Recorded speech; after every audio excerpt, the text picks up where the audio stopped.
Welcome to our channel. నేను మీ వెంకట్. ఈరోజు నేను కేంద్ర కమిటీ మాజీ సభ్యులు ఎక్స్ మావోయిస్టు జంపన్న గారు మనతో పాటు ఉన్నారు. సార్ నమస్తే. సార్ నమస్తే. సార్ ఎలా ఉన్నారు? బాగున్నారు సార్. అమిత్ షా గారు, కేంద్ర మంత్రి అమిత్ షా గారు వర్షాకాలంలో కూడా మావోయిస్టులకు ఊపిరి ఆడకుండా చేస్తామని చెప్పి ఒక ప్రకటన చేయడం జరిగింది. దీన్ని ఎలా చూడొచ్చు సార్? అసలు ఇప్పుడు వర్షాకాలం అంటే వర్షాకాలం కంటిన్యూ చేస్తాము అనేది ఏదైతుందో ఇది కొత్త కాదు మావోయిస్ట్ పార్టీకి. మావోయిస్ట్ పార్టీ అంటే ప్రారంభంలో ఒకనాడు అంటే దళాలు ప్రారంభించినప్పుడు 84 లేదా 90-95 కాలం వరకు ఏంటంటే సాధారణంగా పోలీసు మిలిటరీ బలగాల దాడులు అనేటి ఎండాకాలం కేంద్రీకరించి ఉండేటి, వర్షాకాలం ఉండేటి కావు. ఎందుకు ఉండకపోయేదంటే వర్షాకాలం అంటే అడవి దట్టంగా ఉంటది, ఆకు వస్తాయి కాబట్టి అంటే కనపడరు, ఎక్కడ అనేది ఏందో స్పష్టంగా కనపడరు. రెండో కారణం ఏంటంటే ఎండాకాలం వాటర్ దొరకదు, వాటర్ సమస్య ఉంటుంది. వర్షాకాలం విస్తృతంగా వాటర్ ఎక్కడ పడితే అక్కడే ఉంటది. కాబట్టి ఈ రెండు అడ్వాంటేజ్ ఏదైతుందో మావోయిస్ట్ పార్టీకి ఉంది, పోలీసు బలగాలకు డిసడ్వాంటేజ్ ఉంది. కాబట్టి ఈ కారణం రీత్యా అదొకటే కాదు, ఇంకొకటి ఏంటంటే వాగులు లేకపోతే నదులు అంటే ప్రవహిస్తుంటాయి కాబట్టి ఈ వర్షాలు కూడా కంటిన్యూగా పడుతుంటాయి కాబట్టి వీటి మధ్యన పోలీసు బలగాలు పోవడానికి ఏంటంటే ఆటంకమైంది. కాబట్టి ఈ పరిస్థితి లోపల ఏంటంటే వాళ్ళు తర్వాత మార్చుకున్నారు. అంటే పోలీసు మిలిటరీ బలగాలు ఏవైతున్నాయో గతంలో ఉన్నట్టుగా సిఆర్పి బలగాలుగా కాకుండా కూడా స్పెషల్ ఫోర్స్ ఆర్గనైజ్ అయింది. స్పెషల్ ఫోర్స్ ఆర్గనైజ్ కావడం అంటే ఇప్పుడు తెలంగాణ, ఆంధ్రప్రదేశ్ లోపల గ్రౌండ్స్ బలగాలు అనేది స్పెషల్ ఫోర్స్. ఇది ఒక్క ఆంధ్రప్రదేశ్ కాకుండా కూడా భారతదేశం లోపల ఎక్కడైతే మావోయిస్ట్ పార్టీ గెరిలాలున్నారో ఆ మొత్తం ప్రాంతాల లోపల కూడా స్పెషల్ ఫోర్స్ అనేది ఏందో దాన్ని ఆర్గనైజ్ చేసిండ్రు. కేంద్ర ప్రభుత్వం కూడా ఇవాళ బీజేపీ ప్రభుత్వమే కాదు, గతం లోపల మన్మోహన్ సింగ్ ప్రధానమంత్రి ఉన్నప్పుడే స్పెషల్ ఫోర్స్ అనేది ఆర్గనైజ్ అయింది.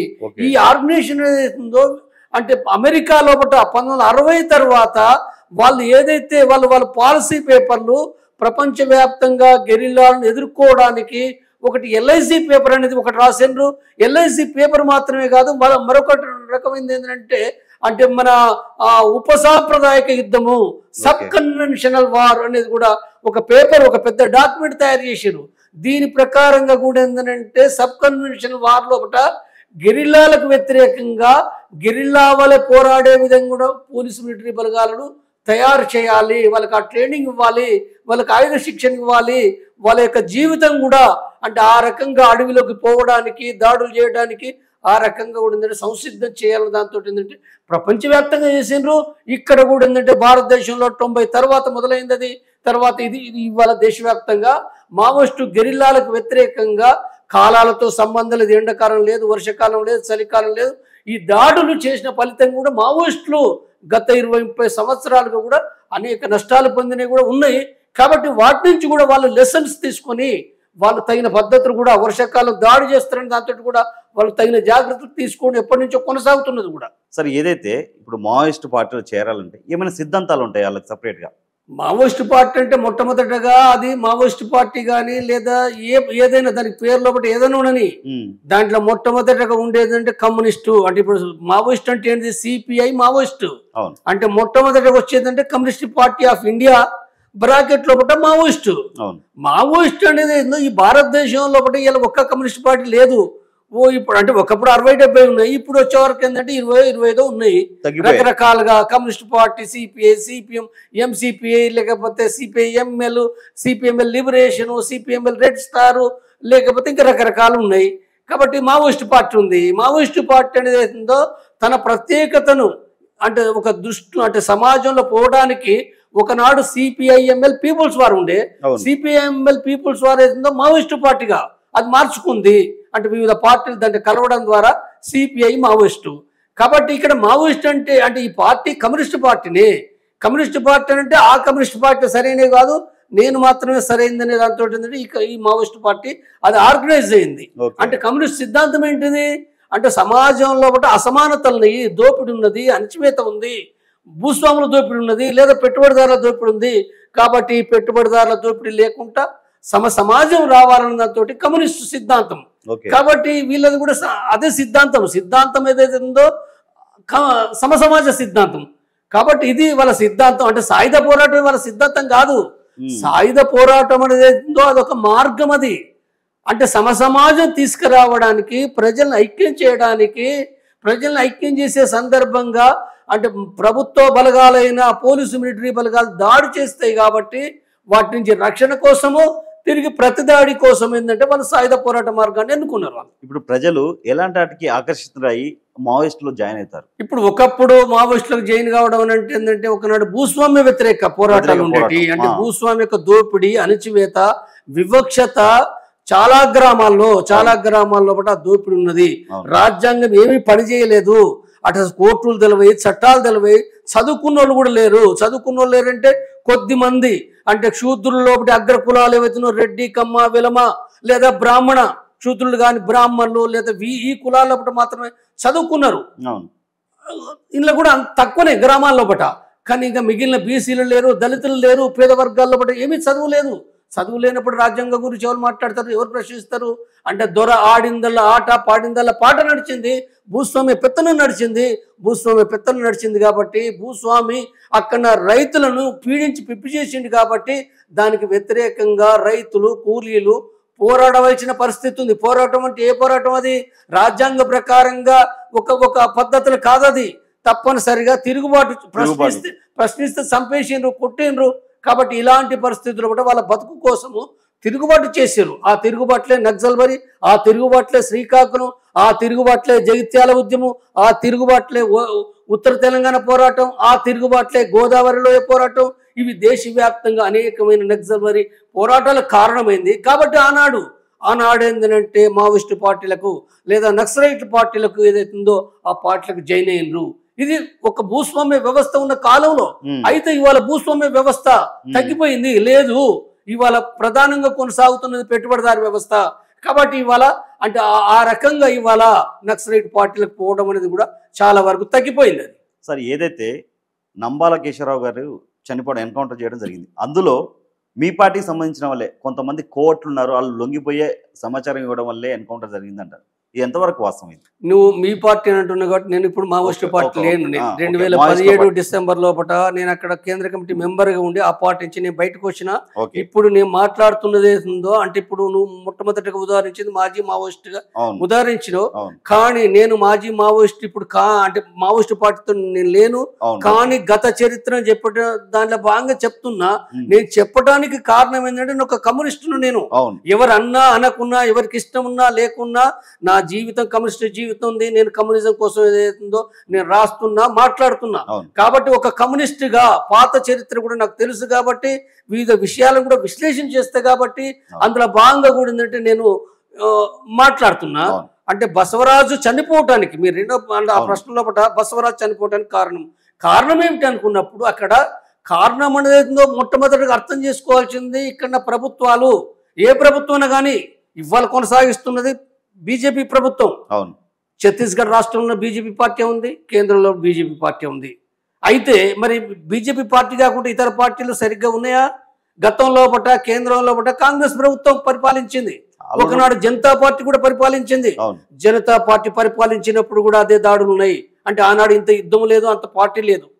కానీ ఆనాడు అవలంబించింది అదే. మరి కాంగ్రెస్ పార్టీ కూడా చేసింది ఏంటి? కాంగ్రెస్ పార్టీ ఎన్కౌంటర్ చేయలేదా, దాడులు చేయలేదా, అణచివేయలేదా? ఇవన్నీ చేసిందే. దాని కొనసాగింపులో భాగంగా ఇవాళ ఈ రోజున్న కేంద్ర ప్రభుత్వం వాటన్నిటిని మించి వాటన్నిటికంటే మరింత తీవ్రంగా ఈ దాడులను కొనసాగిస్తుంది. కాబట్టి ఈ దాడులు కొనసాగించడానికి ఇవాళ అంటే మావోయిస్టు పార్టీ అనేది ఉందో ఇది ఇవాళ ఆయుధాలు పట్టుకొని ఉండి అంటే ఈ రకంగా ఏదైతుందో ఒక విప్లవం అనే పేరుతోటి ఏదైతే ఆర్గనైజ్ చేస్తుందో కాబట్టి ఇది నష్టం అనే దాంతో ఏదైతుందో అది బలగాలను కేంద్రీకరించింది, ఇంటెలిజెన్స్ కేంద్రీకరించింది. ఇంటెలిజెన్సీ అంటే బలగాలు అనేది లక్షల మంది పోయినరు. కానీ ఈ బలగాల కంటే కూడా ఏంటంటే ప్రత్యేకంగా ఇంటెలిజెన్స్ అనేది కీలకమైంది. ఈ ఇంటెలిజెన్స్ లోపల రెండు రకాలు ఉన్నాయి. ఇంటెలిజెన్స్ అంటే ఒకటి ఎలక్ట్రానిక్ ఇంటెలిజెన్స్ ఉంది. ఎలక్ట్రానిక్ ఇంటెలిజెన్స్ అంటే డ్రోన్ల ద్వారా సమాచారం సేకరించుకుంటుంది, లేదా సెల్ ఫోన్ నువ్వు ఏదైనా డివైస్ వాడితే దాని నుంచి సమాచారం సేకరించుకుంటుంది, కంప్యూటర్ నువ్వు వాడితే దాని నుంచి సమాచారం సేకరించుకుంటుంది, వాకీటాకీ ఉపయోగిస్తే దాని నుంచి సమాచారం సేకరించుకుంటుంది, సెటిలైట్ ద్వారా సేకరించుకుంటుంది. ఇదంతా కూడా ఎలక్ట్రానిక్ ఇంటెలిజెన్స్, ఇది వేరే. రెండోది ఏంటంటే అంటే మనుషుల ద్వారా వచ్చే ఇంటెలిజెన్సీ. అంటే మనుషులు కూడా ఏంటంటే ఇన్ఫార్మర్లు తయారు కావడం. ఇన్ఫార్మల్ అంటే ఇప్పుడు అక్కడ భూస్వామ్య వ్యవస్థ లేదు కదా అక్కడ. అవును. ఎవరు కావాలంటే పేద ప్రజలంటే కూడా వాళ్ళ కులం ఏంటిది? సాధారణంగా ఎక్కువగా ఆదివాసులే. 190 మంది దండకారణ్యంలో కూడా ఆదివాసులే ఉన్నారు. ఒక 10% మంది మాత్రమే గిరిజనేతలు ఉన్నారు. కాబట్టి గిరిజనులు అయినప్పటికీ కూడా అక్కడి నుంచే నీకు సమాచారం రావాలి. సమాచారం రావాలంటే ఏం చేయాలి? డబ్బులు గుప్పించాలి. డబ్బులు గుప్పించి ఇన్ఫార్మల్ అంటే ఇప్పుడు ఇలా సమాజం అంతా కూడా డబ్బుకు దాసోహం అవుతున్నారు. అంటే ఏ విలువలు లేవు. డబ్బు కానికిస్తే ఏంటంటే చూస్తున్నాం కదా ఇలా సమాజంలో కూడా. అంటే ఒక భార్య భర్తను చంపడం, లేదా బిడ్డ తల్లిని చంపడం, లేకపోతే తమ్ముడు అన్నం చంపడం, ఎన్నో జరుగుతున్నాయి. కాబట్టి డబ్బుకు అంటే ఆర్థిక ప్రయోజనాల కోసము ఏ విలువలు లేకుండా కూడా చంపడం జరుగుతుంది. కాబట్టి ఆదివాసులు ఒకప్పుడు ఆ ప్రజలు ఆదివాసులు అంటే ఒక రకంగా అంటే కొన్ని విలువలు కొన్ని పద్ధతులు ఉండి అంటే ఆనాడు మరి పార్టీని చంపలే కదా, వాళ్ళు ఇన్ఫర్మేషన్ ఇవ్వలే కదా. కానీ వాళ్ళ ఇన్ఫార్మర్ నెట్వర్క్ అనేది దండకర్ల పెరగడానికి కారణం ఫస్ట్ డబ్బు. రెండోది డబ్బు మాత్రమే కాదు. రెండోది ఏంటంటే నువ్వు సంఘంలో పనిచేస్తున్నావు, నువ్వు మిలిషియాలో పనిచేస్తున్నావు, నువ్వు మావోయిస్టు పార్టీకి సహకరిస్తున్నావు అనే పేరుతోటి వాళ్ళని తీసుకుపోయి చిత్రహింసలు పెడితే ఆ బాధలు భరించలేక కొంతమంది చెప్తుండ్రు. చెప్పడమే కాదు, చివరికి ఏంటంటే వాళ్ళు ఇన్ఫార్మర్లకు కూడా మారినరు. వీళ్ళు మాత్రమే కాదు, ఇంకొక కారణం ఏంటంటే ఇవాళ పార్టీ అంటే ఉద్యమం ఊపులో ఉన్నప్పుడు పార్టీలో ఉంటారు. ఉద్యమం ఊపు ఉన్నప్పుడు పార్టీలో ఉంటారు. ఊపు లేకపోతే ఉద్యమం దెబ్బతినుడు మొదలు పెడితే వెనుకంజకైతే ప్రజా ఉద్యమాలు లేకపోతే అది ఏమవుతుంది అంటే వాళ్ళ కాన్ఫిడెన్స్ లూజ్ అవుతుంది. అంటే సిద్ధాంతపరమైన అవగాహన లేనప్పుడు వాళ్ళ కాన్ఫిడెన్స్ లూజ్ అవుతుంది. లూజ్ అయ్యి చాలా మంది పోతారు. ఇప్పుడు బసవరాజు కంపెనీ లోపట నుంచి 6 వెళ్ళిపోయిండ్రు కదా. 6 వెళ్ళిపోయి కూడా వాళ్ళు ఎక్కడికి పోయినరు?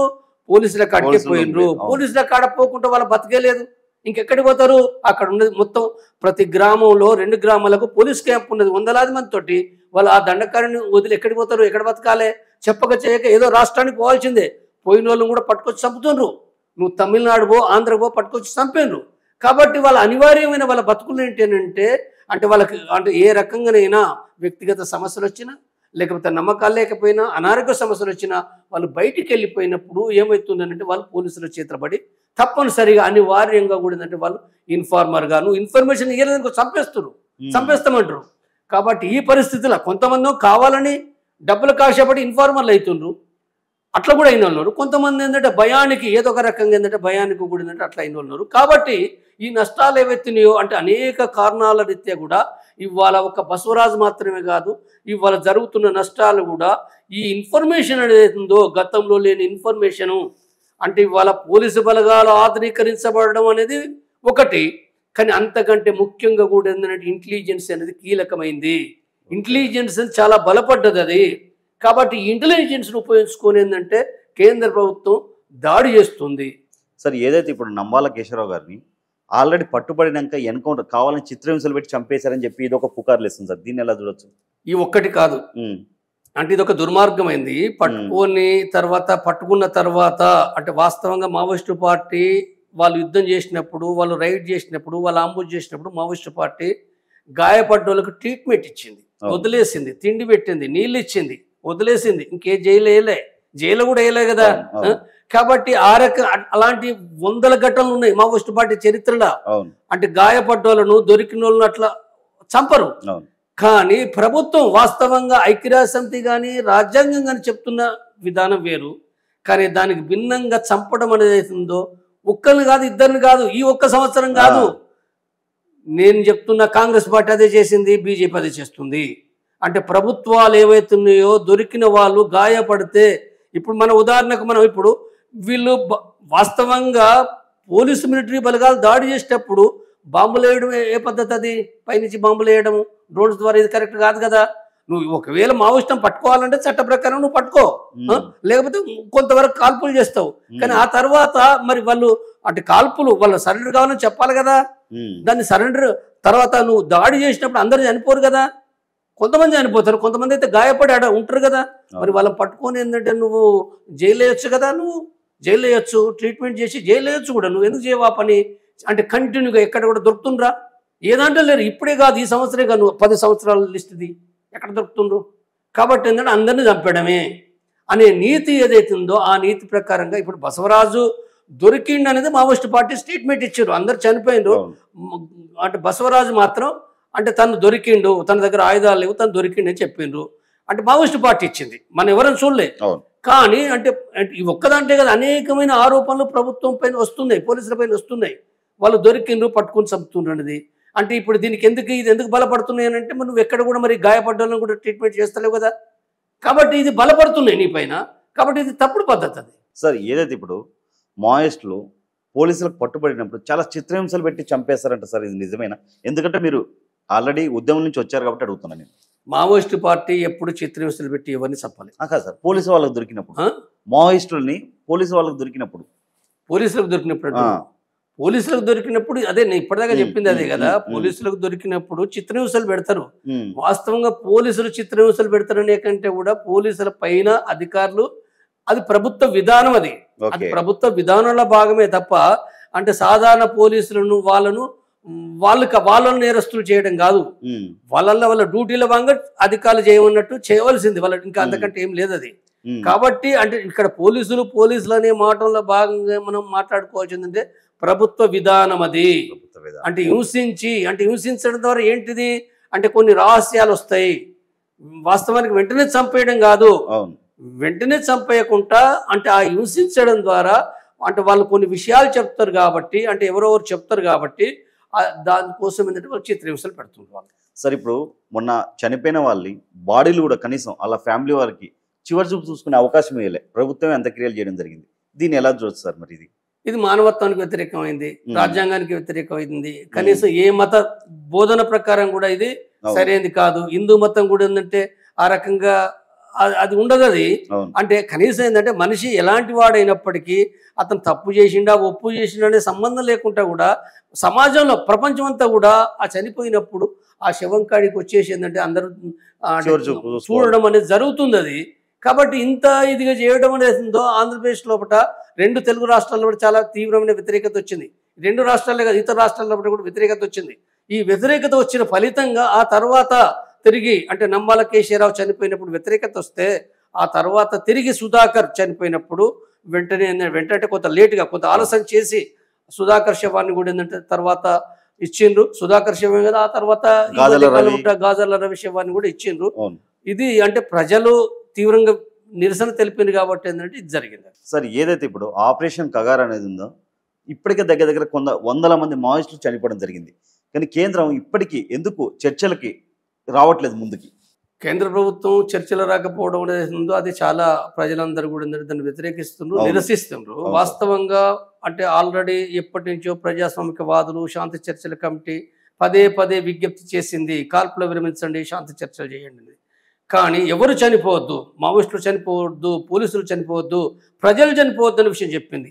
అంటే తప్పనిసరిగా శాంతిని సాధించాలి. శాంతి సాధించడం అంటే ఏంటిది? శాంతి సాధించడం అంటే కాల్పుల విరమణ ద్వారా శాంతి చర్చలు ప్రారంభమైతే శాంతి చర్చల లోపల ఏం నిర్ణయం జరగాలి? ఆ శాంతి చర్చల లోపల ప్రధానమైన నిర్ణయం ఏంటంటే తప్పనిసరిగా మావోయిస్టు పార్టీ కూడా తన డిమాండ్స్ ఏంటో పెట్టి, తన డిమాండ్స్ అంటే రాజ్యాధికారం కాదు కదా, రాజ్యాధికారం ఎలాగూ రాదు కాబట్టి అక్కడ అంటే ప్రజలకు సంబంధించిన కొన్ని డిమాండ్స్ పెట్టి ప్రధానంగా ఆ పార్టీ అంటే ఇవాళ లీగలైజ్ కావాలి. అంటే ఇప్పుడు శాంతి స్థాపించాలంటే ఏం జరగాలి? ఆ పార్టీ కూడా లీగలైజ్ కావాలి. లీగలైజ్ కావాలంటే సాయుధ పోరాటాన్ని వదిలిపెట్టాలి, తుపాకులు వదిలిపెడుతూ ఆ పార్టీ చట్టబద్ధంగా ఒక మావోయిస్టు పార్టీగానే బయట ఉండి పనిచేయాలి. తన సంఘాలు పెట్టుకోవచ్చు, లేదా పాత సంఘాలు ఏవైతున్నాయో గతంలో ఉన్న రాడికల్ విద్యార్థి సంఘం, లేకపోతే జన్నాట్య మండలి, లేదా రైతు కూలి సంఘం, లేకపోతే ఇంకా సీకా సింగరేణి కార్మిక సమాఖ్య వగైరా అనేక సంఘాలపైన నిషేధం కూడా ఎత్తివేయాల్సి ఉంటుంది ప్రభుత్వం. లేదా జైల్లో ఉన్న వాళ్ళని కూడా విడుదల చేయాల్సి వస్తుంది. ఉపా కేసులు పొటా కేసులు రద్దు చేయాల్సి వస్తుంది. కాబట్టి ఇవన్నీ కూడా ఏంటంటే మావోయిస్టు పార్టీకి ఈ రకంగా ఉపయోగపడతాయి. కానీ అంటే మావోయిస్టు పార్టీ కూడా ఆలోచించాలి. స్పష్టంగా చెప్పింది, తను ఏం చెప్పింది అని అంటే శాంతి చర్చల అంటే ఎప్పుడైతే శాంతి చర్చను స్వాగతించింది ఆ పార్టీ, స్వాగతిస్తూ ఏం మాట్లాడింది? మేము ఆయుధ విసర్జన అనేది అవుతుందో శాంతి చర్చల భాగంగా చర్చిస్తామన్నది.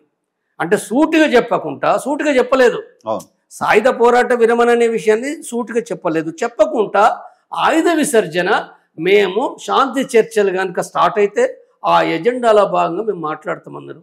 అంటే దీంట్లో అర్థమైతలేదు అందరికీ. ఈ మాట ద్వారా ఏమర్థమవుతుంది?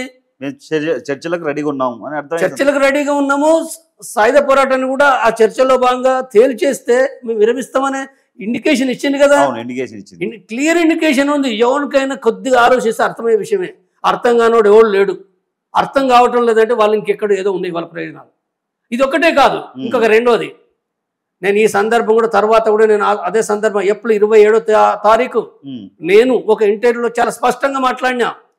మీరు ఎన్ని ప్రకటనలు చేసినప్పటికీ, ఇక్కడ ఎంత చర్చ జరిగినప్పటికీ కేంద్రం ఏదైతుందో మెలికలు పెడుతుంది. ఆ మెలికలు ఏంటి ఏంటంటే స్పష్టంగా లేదు.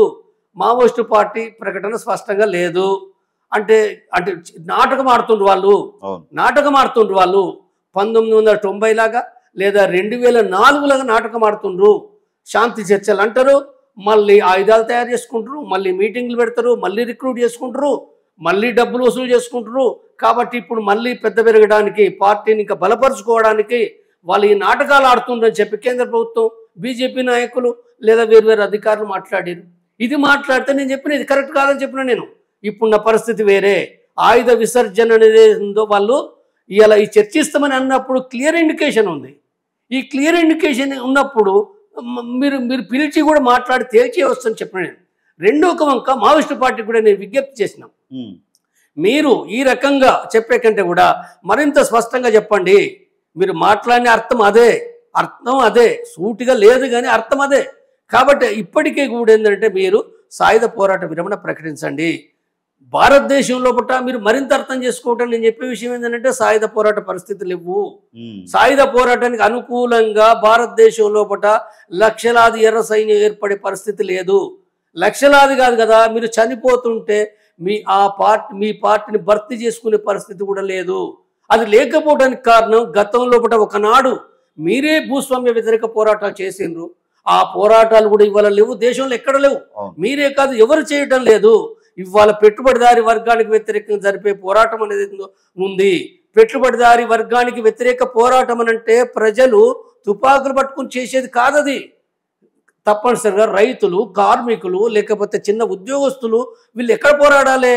ఈ మైదానాల్లో, ఈ పట్టణాల్లో పట భారతదేశం ఏదైతే 145 కోట్ల జనాభా ఉంది. ఆదివాసీ జనాభా 7%. 7% లోపల కూడా అడవి ఉన్న ప్రాంతం తక్కువనే, 3% 4%. మావోయిస్టు పార్టీ ఉన్నది 1% కూడా లేదు. కాబట్టి ఈ 145 కోట్ల ప్రజలను నువ్వు సంఘటితం చేయాలి, చైతన్యవంతం చేయాలి. మీ సిద్ధాంతమే కమ్యూనిజం. సమసమాజం అనుకున్నప్పుడు సమసమాజం అని చెప్పి అడవిలో మాత్రం ఉంటే నువ్వు ఎట్లా నిర్మిస్తావు? ఈ ప్రజలు ఎట్లా సంఘటితపరుస్తావు? ఏ రకంగా చైతన్యవంతం చేస్తావు? ఇది కరెక్ట్ కాదది. కాబట్టి నీకు వచ్చే మద్దతు కూడా బయట ఇయ్యాల, మీడియాలో, సోషల్ మీడియాలో కూడా అనేక మంది మాట్లాడవచ్చు. సోషల్ మీడియాలో కూడా త్యాగాలు అంటే అమరవీరు జరిపోతే త్యాగాలు గుర్తు చేసుకుంటారు, మాట్లాడుతారు. కానీ ఇక్కడి నుంచి పోయే వాళ్ళు కూడా ఎవ్వరు లేరు. ఇవాళ చూడు, తెలంగాణ, ఆంధ్ర మావోయిస్టులు చనిపోతారంటే సోషల్ మీడియాలో కూడా అనేక మంది మాట్లాడతారు. కానీ ఈ మొత్తం కాలం లోపట, ఈ మొత్తం 3 నెలల కాలం లోపట 10 మంది అయినా పోయినరా పార్టీలకు? 10 మంది అంటే సాయుధ పోరాటం అని చెప్పి ఇక్కడ మాట్లాడతారు, పోతుండ్రా? ఎవ్వరు పోరు. గడప దాటాయి ఈ మాటలు, గడప దాటాయి. కాబట్టి ఏదైతుందో ఇది మావోయిస్టు పార్టీ కేంద్ర నాయకత్వం అర్థం చేసుకోవాలి. ఆ మద్దతు లేదు. కాబట్టి నేనేం చెప్తున్నంటే, మీరు గౌరవంగానే సాయుధ పోరాటాన్ని అంటే ఇవాళ ఆ పరిస్థితులు లేనప్పుడు, ఒకనాడు మీరు త్యాగాలు చేశారు, గొప్ప వాళ్ళు ప్రజలకు అనేకం చేశారు. కానీ ఇవాళ పరిస్థితులు లేవు. మీరు చనిపోవడం తప్ప ఇంకోటి ఏమీ లేదు. కాబట్టి తప్పనిసరిగా మీరు ఇది సరెండర్ కాదు, నేను అనేది మీరు సరెండర్ అని అంటలేను. మీరు వెంటనే తుపాకు కింద పడేసినామని కూడా నేను చెప్పడం లేదు. మీరు సాయుధ పోరాట ప్రకటన చేయండి. ప్రకటన చేయడం ద్వారా దేశం లోపల మీకు చాలా మద్దతు వస్తుంది, విదేశాల్లో వస్తుంది. కాబట్టి తప్పనిసరిగా కేంద్ర ప్రభుత్వము చర్చలకు మిమ్మల్ని ఆహ్వానించక తప్పదు. ఆహ్వానించకపోతే అదే వ్యతిరేకత గురవుతుంది. ఆహ్వానించకపోతే బీజేపీ ఒంటరవుతుంది. కాబట్టి ఇది మీరు ఈ పని చేయండి, మీకేం నష్టం లేదు. ఆ తర్వాత మీరు కేంద్ర ప్రభుత్వం కాల్పులు విరమించి శాంతి చర్చలు ప్రారంభించినప్పుడు మీరు తప్పనిసరిగా శాంతి చర్చలు చేయండి. సాయుధ పోరాట విరమణ, ఆ తర్వాత ఆ చర్చల నిర్ణయాల భంగా అది అమల్లోకి వస్తుంది, అమల్లోకి తీసుకొచ్చుకోవాల్సి వస్తుంది. మీరు ఒక చట్టబద్ధ పార్టీకి ఏర్పడండి అనే విషయాన్ని కూడా నేను చెప్తున్నాను. కాబట్టి ఇది ఎవరైనా దీన్ని అంటే దీంట్లో ఉన్న మంచి విషయాన్ని అర్థం చేసుకోవాలి తప్ప దీని వ్యతిరేక దిశలో ఎవరు కూడా అర్థం చేసుకోకూడదు. సార్, అసలు నక్సల్స్ మావోయిస్టులు ఒకరేనా కాదా? అసలు అర్బన్ నక్సలైట్ అంటే ఎవరు? అర్బన్ నక్సల్స్ ఎవరు అనే కంటే ముందు నక్సల్స్ అంటే ఎవరు ఏమిటి ఇది అర్థం కావాలి. అవును, నక్సల్స్ అంటే ఈ దేశంలో మొట్టమొదటగా దీనికి ఎవరు ఒక మార్క్సో లెనినో ఎంగెల్సో ఎవరు కూడా ఈ పేరును పెట్టలే. ఈ సిద్ధాంతం నక్సల్స్ అంటూ ఈ సిద్ధాంతం అంటూ వాళ్ళు ఎవరు రాయలే. వాళ్ళే కాదు, ఈ దేశం లోపల కమ్యూనిజం కోసం పోరాడిన వాళ్ళు అనేక మంది ఉన్నారు. అనేక మంది లోపల ఒకప్పుడు సుందరయ్య లాంటి వాళ్ళు, చంద్రశేఖరరావు లాంటి వాళ్ళు సిపిఐ నాయకులు అయితే, ఆ తర్వాత అంటే ఈ నక్సలైట్ నాయకులుగా ముందుకొచ్చిన వాళ్ళు చారు మజుందార్, తర్మెల్ నాగిరెడ్డి, చంద్రపుల్లారెడ్డి, కొండపల్లి సీతారామయ్య, తర్వాత వినోద్ మిశ్రా, ఇంకా అనేక మంది ఈ నాయకులు ఉన్నారు. వీళ్ళు ఎవ్వరు కూడా ఏంటంటే నక్సలైట్ సిద్ధాంతం అని ఇదని చెప్పి ఎవరు రాయలే. ఎవరు చెప్పింది ఇది? ఎవరు చెప్పిందంటే అంటే ప్రభుత్వమే ఆనాడున ఇందిరాగాంధీ ప్రధానమంత్రి ఉండే, ఇందిరాగాంధీ ప్రకటించింది. ఎందుకు ప్రకటించిందంటే 1967 లోపట పశ్చిమ బెంగాల్ జిల్లాలోని రాష్ట్రంలోని డార్జిలింగ్ జిల్లాలోని నక్సల్బరి అనే గ్రామం లోపట నక్సల్బరి అనే గ్రామం లోపట అక్కడ కౌలు రైతులు అంటున్నా నేను, అంటే భూస్వామి కాడ ఉండే కౌలు రైతులు తరతరాలుగా వాళ్ళ తాత వాళ్ళ తండ్రి వాళ్ళు ఆ భూస్వామి యొక్క పంటలు ఏవైతే వాళ్ళు పండిస్తారు, వాళ్ళు నాగలు దున్నేది వాళ్ళే, పండించేది వాళ్ళే, అన్ని పనులు చేసేది వాళ్ళే, వాళ్ళ భార్య పిల్లలు వాళ్ళంతా వెట్టి చాకరీ చేస్తారు. వాళ్ళకు వచ్చే తిండికి దొరకడం చాలా కష్టమైన పరిస్థితి. కాబట్టి అక్కడ ఏం మొదలైంది అంటే మొత్తం కూడా మేము 24 గంటలు సంవత్సరం అంతా పనిచేసేది మేమే. ఆ భూమి మొత్తం కూడా తరతరాలుగా మేము సాగు చేస్తున్నాము. మేము సాగు చేస్తున్న మాకే తిండి లేదు. వాడు భూస్వామి అనేటోడు గద్దె మీద కూర్చొని వాడు ఏ పని చేయకుండా ఈ మొత్తం సంపద అంతా వాడు దోసుకు తింటుండు, సుఖంగా బతుండు. కాబట్టి ఈ భూస్వామి ఎవడు? అందుకోసమే గద్దర్ పాట రాసిండు కదా, దొర ఏందిరో దొర పీకుడు ఎందురో అని పాటిండు కదా ఆనాటి కాలంలో. ఆ పాట జోరం ఉన్నది ఆ పాట. కాబట్టి ఇక్కడ ఏదైతే ఉందో అంటే ఆ భూస్వాములకు వ్యతిరేకంగా కౌలు రైతుల తిరుగుబాటు ఏదైతుందో ఆ కౌలు రైతులు ఏం చేసిండ్రు? వాళ్ళకి ఆకలికి ఆగలేక ఆ వరి పొలాలను కోసుకొచ్చుకున్నారు. భూస్వామి ఘర్షణలు ఉన్న వడ్లను గుంజుకొచ్చుకున్నారు. వాళ్ళు అడ్డం వచ్చిన భూస్వాములకు సంబంధించిన తొత్తులను, భజన పరులను, వాళ్ళ యొక్క బంట్రోతులను వాళ్ళు కొట్టిర్రు. వీళ్ళు కూడా కొట్టిర్రు. వాళ్ళు కొట్టిండ్రు, వాళ్ళక్కడ ఆయుధాలు ఉన్నాయి కాబట్టి ఘర్షణ జరిగింది. ఆ ఘర్షణ లోపల కూడా ఈ కౌలు రైతులు కూడా చనిపోయినరు, గాయపడ్డరు. కాబట్టి ఈ సందర్భంగా ఏదైతుందో ఆ తర్వాత పోలీసులు రావడం, పోలీసులు కాల్పులు జరగడం, ఆ తర్వాత దాంట్లో కూడా చనిపోవడం, ఇదంతా జరిగింది. ఇది అయితే ఈ నక్సల్బరి అనే గ్రామంలో జరిగింది ఏదైతుందో ఇది ఇక్కడి వరకు ఆగిపోలే. నక్సల్బరి నుంచి డార్జిలింగ్ జిల్లాలో కూడా అనేక గ్రామాలకు పాకింది.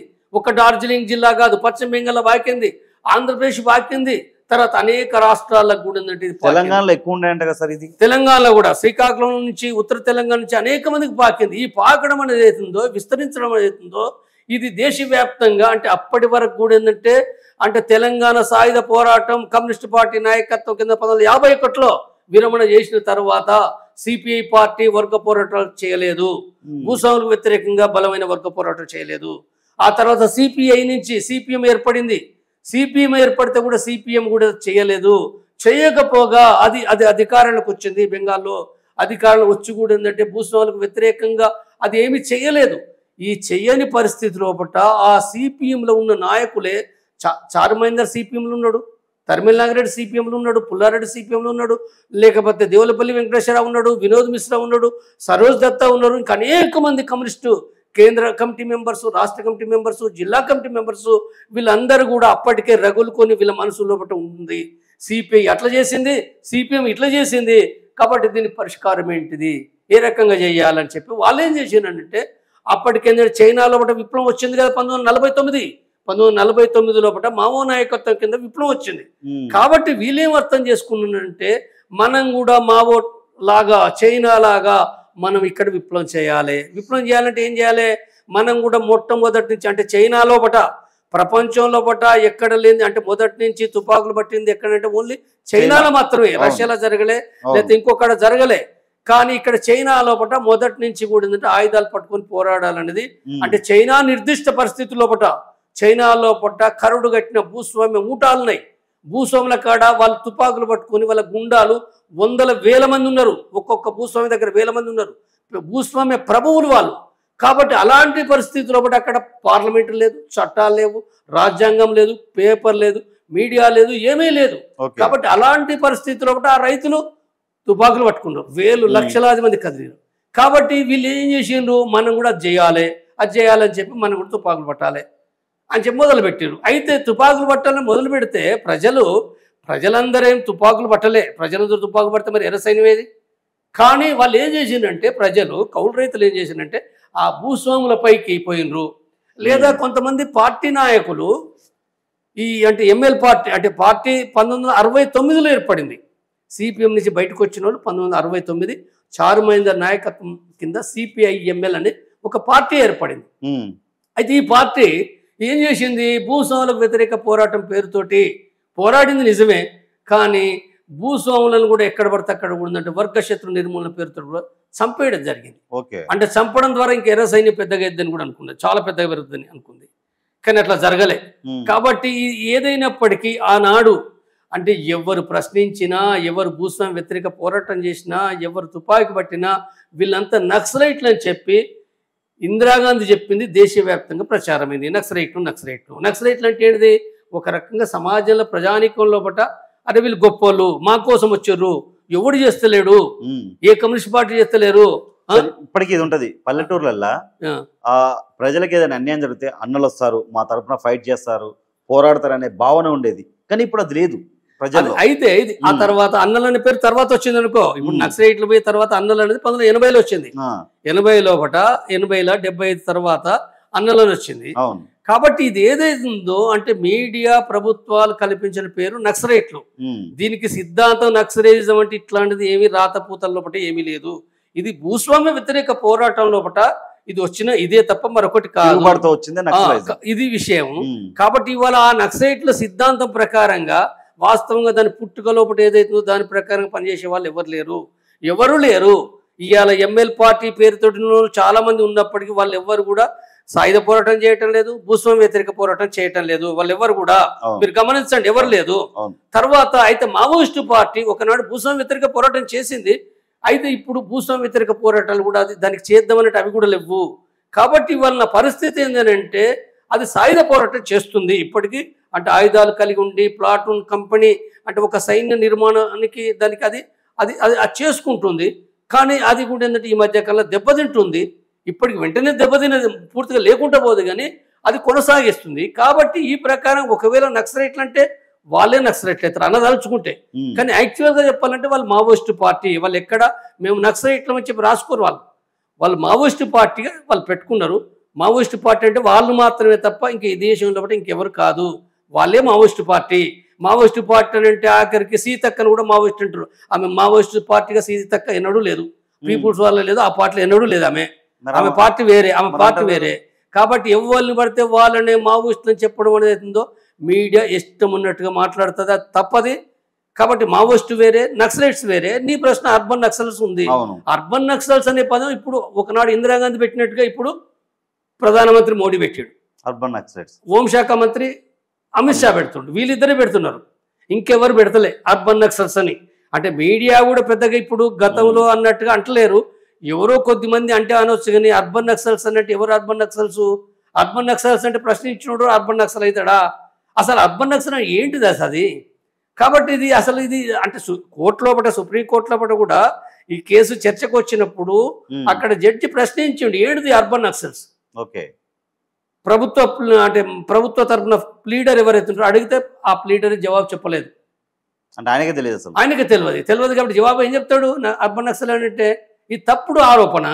అర్బన్ నక్సల్స్ పేరు మీద కొంతమంది పైన బెదిరించడం, దాడి చేయడం తప్పుడు విధానం.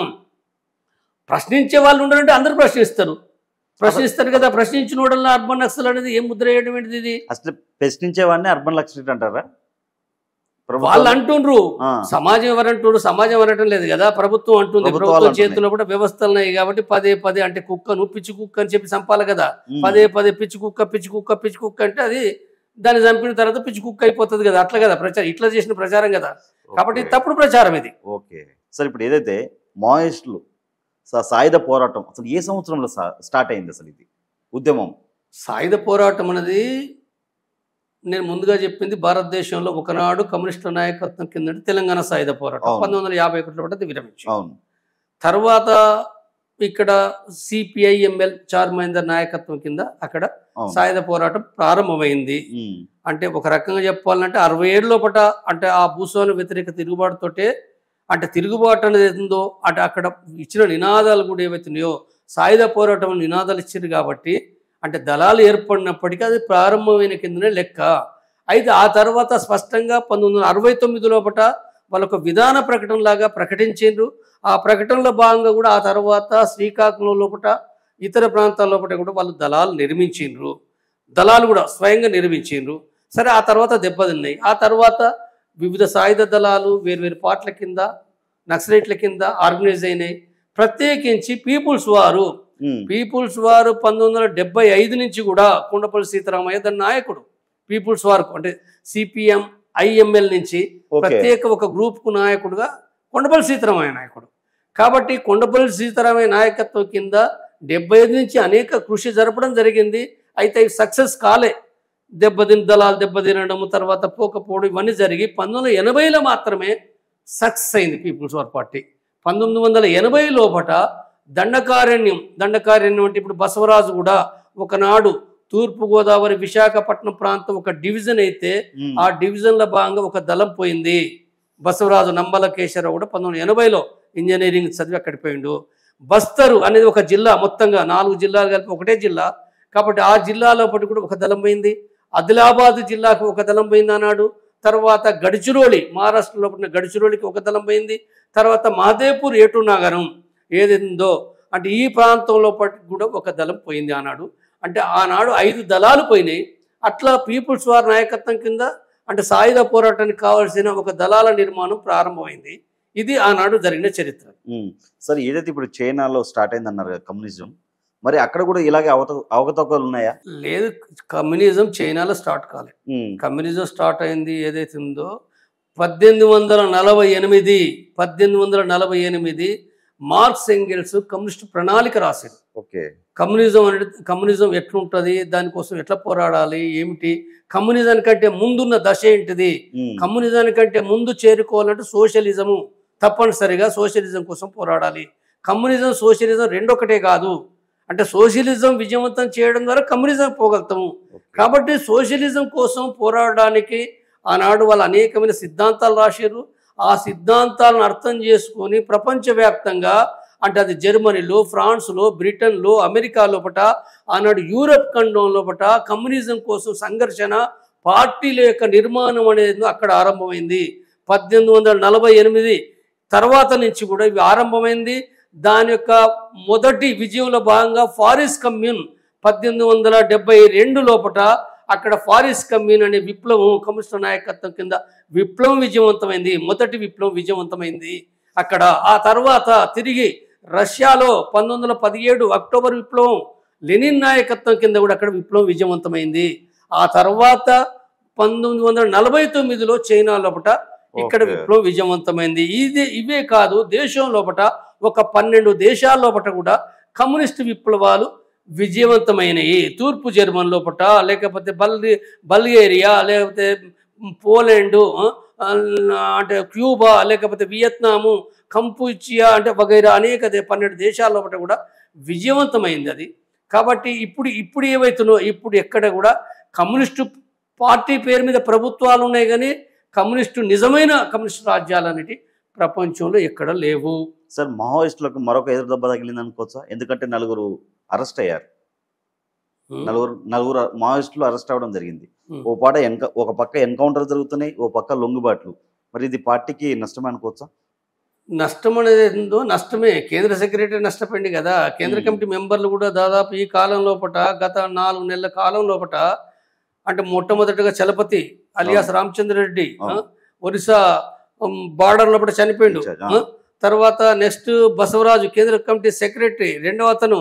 తర్వాత దానికంటే ముందు అంటే వివేక్ మాంజీ బీహార్ లోపట జార్ఖండ్ బీహార్ బార్డర్ లోపట వివేక్ మాంజీ సిసి మెంబర్ తను చనిపోయిండు. తర్వాత 4వ మెంబరు ఇక్కడ గాజర్ల రవి అంటే ఉదయ్ లేదా గణేష్ అంటూ ఈ 4 సిసి మెంబర్లు ఈ కాలంలో చనిపోయినరు. అయితే సుధాకర్ పేరు కూడా సిసి మెంబర్ అని వచ్చింది, కానీ వాళ్ళ పార్టీ ప్రకటన లోపల సిసి మెంబర్గా రాయలేదు. వాళ్ళు రాష్ట్ర కమిటీ మెంబర్గానే అందులో రాశారు. కాబట్టి 4 సిసి మెంబర్లు చనిపోతే అనేక మంది రాష్ట్ర కమిటీ మెంబర్లు కూడా అరుణ చనిపోయింది, లేదా సుధాకర్ చనిపోయిండు, మరొక సుధాకర్ చనిపోయిండు, రేణుక చనిపోయింది, ఇంకా అనేక మంది రాష్ట్ర కమిటీ మెంబర్లు కూడా చనిపోయింది. కాబట్టి ఏంటంటే ఆ పార్టీకి తీవ్రమైన నష్టం. 550 మంది చనిపోయారు, తీవ్రమైన నష్టమే. కాబట్టి ఈ తీవ్రమైన నష్టం అయినప్పటికీ కూడా ఏంటంటే ఈ నష్టం అని అంటే ఏంటంటే పార్టీ ఇప్పుడే లేకుండా పోతుంది అనేది ఏమీ భ్రమపడాల్సిన అవసరం ఏం లేదు. 6 నెలల్లో ఏడాది లోపల అది పూర్తిగా లేకుండా పోతుంది అనేది ఏదో అది భ్రమలు అవసరం లేదు. నష్టాలు తీవ్రమైనవి. అయితే ఆ నష్టాలు అనే దాని నుంచి కూడా అది కోలుకోవడానికి సమస్యలు ఉన్నాయి. కానీ దాని అర్థం ఏంటంటే అది మళ్ళీ ఎంత మాత్రం కూడా రిక్రూట్ చేసుకోదు లేదా భర్తీ చేసుకోలేదు అనేది ఏందో మనం ఏమీ అనుకోలేము. అయితే అది అంత ఈజీగా సులభమైంది అంటే విప్లవాన్ని విజయవంతం చేయడం సులభమైంది కాదు.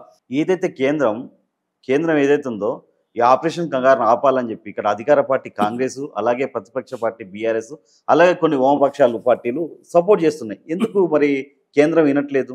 ఇప్పుడు ఈ పార్టీల కంటే కూడా ఈ పార్టీలు చేయడం సాధారణంగా చేస్తున్నాయి. ఇదేదో కంటిన్యూగా వీళ్ళేదో ఆందోళన లేదు, ఉద్యమాలు లేదు అంటే ఇప్పుడు ప్రజానీకం లోపల మావోయిస్టులను చంపడం సరైనది కాదు అనేది ఇది బలంగా వచ్చింది. తర్వాత శాంతి కావాలి, కాల్పుల విరమణ చేయాలన్నది కూడా ప్రజల నుంచి, ప్రజాస్వామికవాదుల నుంచి వచ్చింది. కాబట్టి ఈ నేపథ్యంలో ఆ పార్టీలు కూడా మాట్లాడి తప్పేం లేదు, మాట్లాడవలసిందే. అయితే మాట్లాడినాయి కానీ ఈ పార్టీలు ఏదో బలమైన ఉద్యమాలు ఏం చేయటం లేదు. ఇప్పుడు శాంతి చర్చలు ఆరంభించాలని చెప్పి ఇప్పుడు 3 నెలలు దాటింది. మరి 3 నెలల కాలం నుంచి ఎంతమంది చనిపోయారు? సుమారు 100 మంది పైగా చనిపోయారు కదా కేంద్ర నాయకులతో సహా. మరి కేంద్ర నాయకులతో సహా ఈ చనిపోయినప్పుడు దేశవ్యాప్తంగా ఒక చర్చ కంటిన్యూగా జరుగుతుంది, విదేశాల్లో జరుగుతుంది. మరి ఈ పార్టీల ఉద్యమాలు ఉన్నాయా, ఆందోళన ఉన్నాయా? మనుషులు ఇంతమంది చనిపోతుంటే ఆందోళన ఉన్నాయా? అంటే ఒక్కడు చనిపోతే, కలకత్తాలో ఒక డాక్టర్ చనిపోతే మొత్తము ఉద్యమాలు చేసేది కదా, అందరు మాట్లాడేది కదా. ఒక్కరు చనిపోతే లేదా ఇంకొకరు చనిపోతే చేస్తారు కదా. మరి దీనికి ఎందుకు లేవు అని అంటే వాళ్ళకు ఇప్పుడు డాక్టర్ చనిపోతే ఉద్యమాలు చేయడం ఏదో అది పొలిటికల్ రాజకీయ ప్రయోజనాల కోసం చేస్తారు. ఇప్పుడు ఇక్కడ చేయరు కదా. వాస్తవంగా వీళ్ళందరి దృష్టిలో కూడా ఏంటంటే మావోయిస్టులు సంపదను ఉన్నదా? వీళ్ళకు సంపదను ఉంటే ఎందుకు ఉద్యమాలు చేయం? మరి ఈ ప్రభుత్వాలు కూడా ఒకనాడు ఎన్కౌంటర్లు చేసినాయి కదా. ఎన్కౌంటర్ చేయలేదా? కాంగ్రెస్ చేయలేదా? బీఆర్ఎస్ చేయలేదా? ఇంకో పార్టీ చేయలేదా? కాంగ్రెస్ చరిత్ర 75 ఏళ్ళ చరిత్రలో ఎంతమంది చంపింది? ప్రజలను కూడా చంపింది కదా.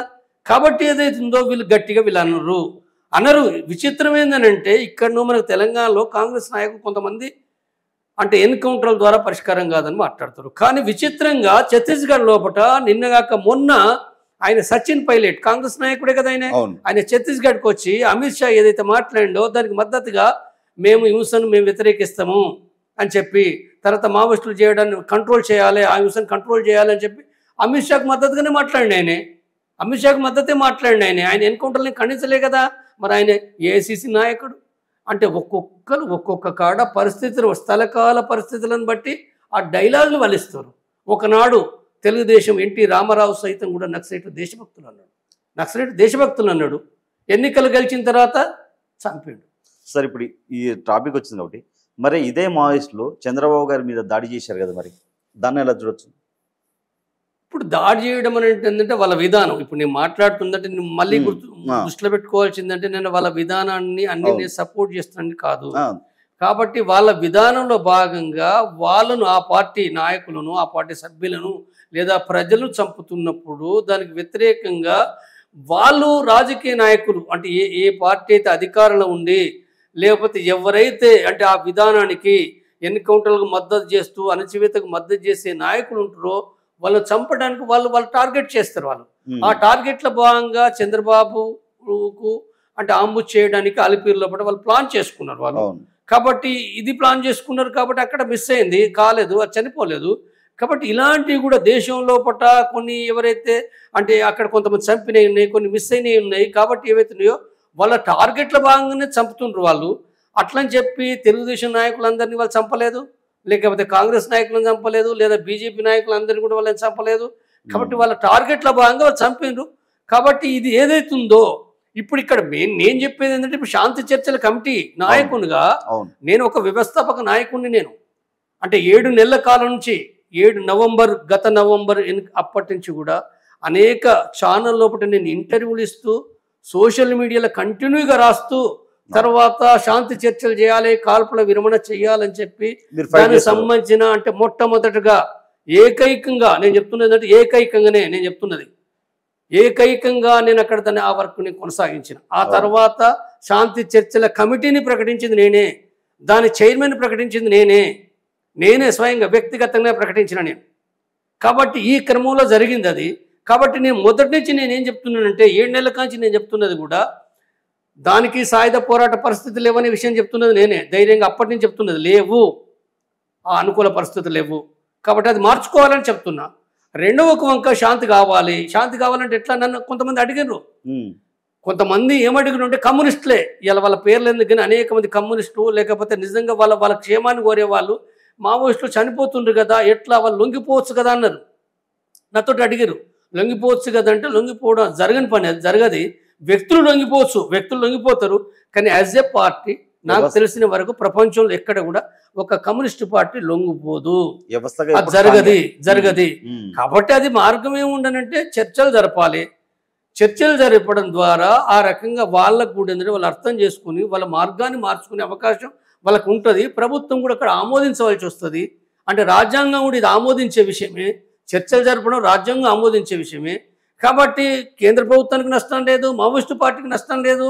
ఈ రకంగా వాళ్ళు చేయడం ద్వారా ఇరువురికి, కేంద్ర ప్రభుత్వానికి ఉపయోగమే, మావోయిస్టు పార్టీకి ఉపయోగమే. ఇది జరగకుండా వేరే జరగది. కాబట్టి ఇది జరగాలనంటే ఈ చర్చా క్రమంలో ఒకట శాంతి చర్చల కోసము దానికి సంఘం పెట్టి దాన్ని ప్రారంభించింది నేనే.